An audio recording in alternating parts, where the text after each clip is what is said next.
Hey, this is Brother Jeff with eLearning Brothers, and I'm going to walk you through how to get started with the World Race storyline game. And before we get into actually building it, let's just take a look on how this storyline game works. And so you'll notice the introduction page with the continue button. I just go ahead and click on the continue button. And then I have a couple different, or I have some instructions, and then a couple different avatars that I can choose. I'm going to go ahead and select one of these avatars. Then it selects the, or it shows the game. I see the question with the question text as well as the different possible answers in each of these or in this question. Now I can have up to 4 answers, or you can also, as the author, you can choose to just have a couple answers if you wanted to as well. If I select the correct answer, it'll give me the correct feedback. I can hit continue. And you'll notice along the path here, this avatar that I chose has different destination points that they will visit as they go throughout this path all on the way back to where they started from. Once I see that, I can go ahead and hit continue, and then it takes me on to my next question. Now that's pretty much it. I go from question to question, answering the different answers, and if I get it correct, I can see my movement along the path here.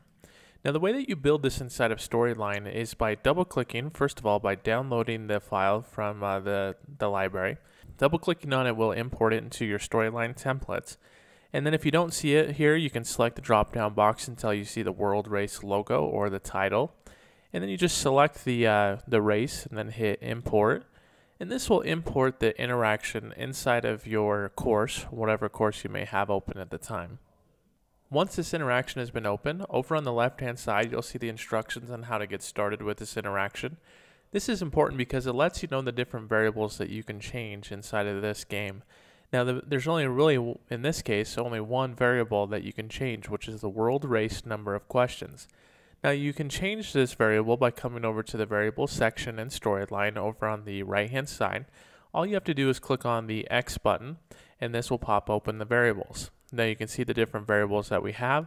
The first one says world race number of questions. And then down here we have different variables that start with the letter Z. Now like it says in the instructions, we recommend that you do not change any variable that starts with the letter Z. Those are necessary in order to have the game function correctly.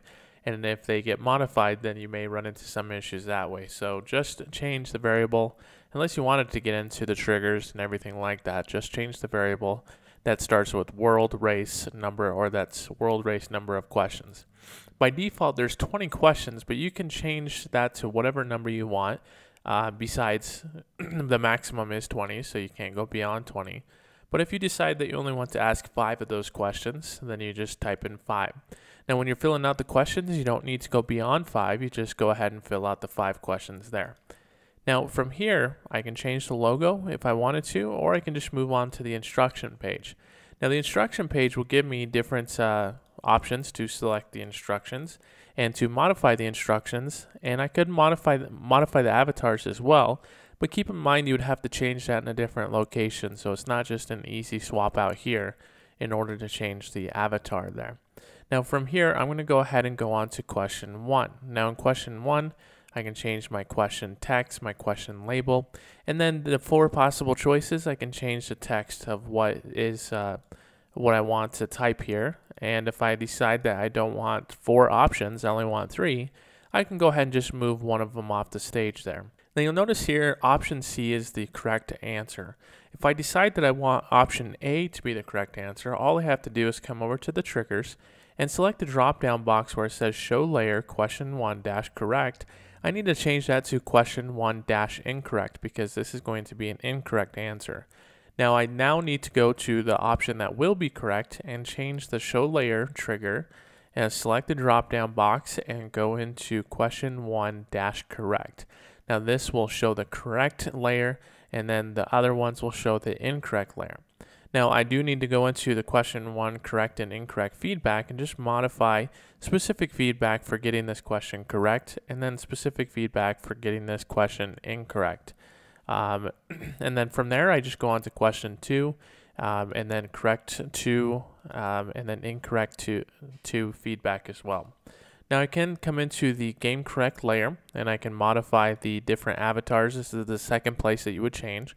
but you would have to come into every single state, question state, and modify the avatar in these different positions. So keep that in mind. If you're going to change the icon, not only do you have to change it on the instructions tab, but you also have to change it in the game correct tab, and you only need to do it for the avatars that you are changing.